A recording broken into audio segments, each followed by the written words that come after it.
ও বন্ধু লাল লাল শিমুলের ফুল অন্ধকারে ফোটে গো,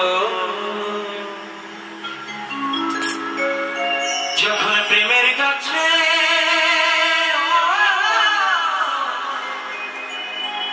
আসে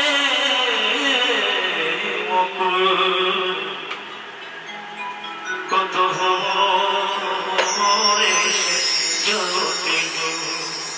সত্যি আমরা দেখেছি যে কোনো ফুল ফুললে বাবা ভ্রমর এসে জড়ো হয়, কারণ হচ্ছে সে মধু খাওয়ার জন্য।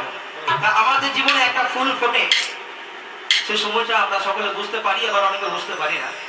তো সেই টাইমে আমাদের কাছেও বাবা ভ্রমর আসে, তাই বাবুল বলছে কি চলো